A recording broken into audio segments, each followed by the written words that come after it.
from their point of view, it's not something that they're willing to get this inoculation, and so they came to us and said, is there something that we can do legally?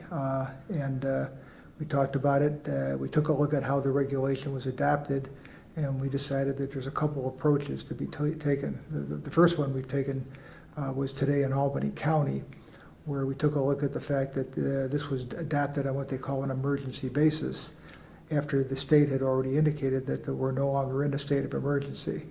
By doing so, they also avoided the responsibility they have to conduct even informal hearings on a regulatory basis. And just it was basically an executive mandate that came down from Governor Cuomo, then Governor Hochul, on Howard Zucker. So the process that they used was saying that there's an emergency in place here with respect to the hospital. So we took a look at that, and everything we saw indicated that it's quite the contrary. The emergency that will happen will be on September 27th if a lot of these healthcare workers aren't able to go to work. What they call the positivity rate is down to something about 2.4%. The hospitalizations are somewhere between 5 and 6% of COVID cases. The new cases are down to probably a quarter of what they were during the height, and the deaths are probably about a tenth of what they were. So if you look at objective criteria, there's nothing that justifies any kind of an emergency. And then when you look at the hospitals themselves, the healthcare facilities, there are no significant viral transmissions taking place there. The other thing is that there's probably about 84% of the hospital employees are vaccinated in any event. So there's such a large majority of people that are vaccinated, there is very little transmission taking place. It seemed to them to be simply an effort at forcing them to be vaccinated against their will.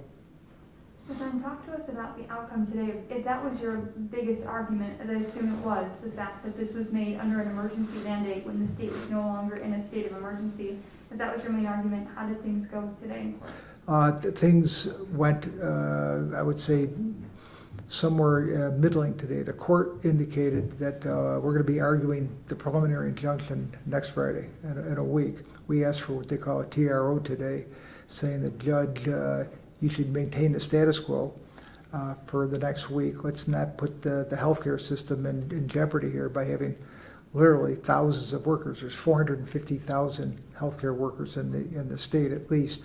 And the unvaccinated probably represent somewhere around 20% or 90,000 of those workers. So that the thought was, Judge, why would we want to put any kind of undue strain on a system that's kind of already under strain? These are the same people that were the heroes and were working without proper PPP equipment when this thing started back in March of 2020. And we said, if you could, we think it's appropriate here, it's necessary here to maintain the status quo. And the judge said, I'm not going to do that with respect to hospital workers. What I'm going to do is I'm going to allow them to make a religious exemption application. I'm not going to let the state turn that down, require these employers or allow these employers to turn that down. I'm going to allow the medical exemption application. I'm going to allow the religious exemption application.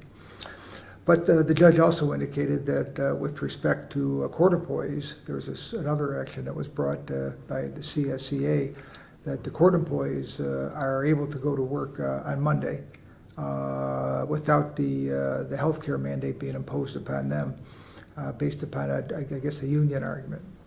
So we are put in a position where we're going to have a lot of clients that Monday are going to have some difficult choices to make. That's what I was going to kind of reiterate this to make sure that I'm understanding this correct. You went in there asking for a temporary restraining order for this vaccine mandate to extend the status quo for another week so that this wouldn't go into effect on Monday. The judge denied that request for the temporary restraining order, but did grant a preliminary or a partial restraining order for those with a religious exemption, those who file for a medical or religious that were part of the lawsuit? Yeah, okay. She indicated that as far as any healthcare workers are concerned, that the hospitals, the healthcare employers are required to accept any type of religious application, religious exemption application. It still has to be a valid one, but to the extent that people have that religious exemption ability to submit that application, they are allowed to do so. The state itself wasn't going to allow it. They made the decision that with respect to this emergency, that religious exemptions were necessary as well. And that has until, I believe, October 12th they have for the federal ruling based on the religious exemptions. But talk to me, from you're talking to clients and you're hearing their stories. At this point now, you said before, they have a decision to make, whether or not to go to work on Monday or file one of these exemptions. What are you hearing based on this ruling from them, or what do you anticipate from those you represent? Well, we just got the decision probably, I don't know, looks like about 2 hours ago, 3:46, about an hour and a half ago. And so we've been talking to a few of our clients. A lot of them are, of course, upset and concerned. They're not sure what they're going to do. Most of them feel sincere about their beliefs. So I suspect that many of them, maybe most of them, are not going to be able to go to work on Monday. They'll go, but if they're kept from going in the doors because they don't have the proof of that initial inoculation, then many of them are just simply going to have to walk away. What is the next steps now? You said that you still have more to battle in court, right? We have this application here was based upon the fact that we believe that the emergency application, the adoption by the Department of Health was wrong based upon the procedure itself. The TRO was denied partially, mostly today, I'll say mostly. We have argument on the preliminary injunction coming up next Friday, which is the same request, but will allow the state to put in their responses. We're anxious to see that, because part of the argument to the judge was that the information that they set forth, that they put in writing, that justified it, is not true. So we're looking forward to the state being able to justify what they said in writing in terms of the claims that they're making with respect to the concerns about the healthcare system. There is no emergency in the healthcare system, none of any kind at all. Things are actually moving in the other direction. We're not going to stop COVID-19. As you know, perhaps you know, the Duke University tests their students every week.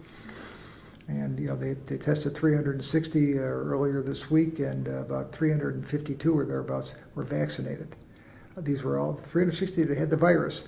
352 of them were vaccinated. So the COVID virus inoculation lasts for maybe 6 months. Then you need a booster. It doesn't prevent people from getting infected. It doesn't prevent people from passing on the virus to other people. All it does effectively, I think, is it reduces the seriousness of the complication. And for that reason, people, if they feel they'd like to get vaccinated, they should be able to. No one is suggesting that those individuals out there who want to be vaccinated shouldn't have the right to be vaccinated. I think the suggestion is that those that don't, and there are good reasons not to for many people, they should not be forced into doing something like this when there's no overriding public need for that. Is there anything else that you think I may have missed that you want people to know about the decision today and kind of next steps? No, I think we'll know a lot more at the end of next week. Perfect. Thank you so much. I appreciate your taking Sure. time for us. Yeah, thank you guys for coming all the way down here. Yeah, absolutely. You've got to do all the work now, right? Yeah, I know. Got to put it all together. Thank you so much. Sure.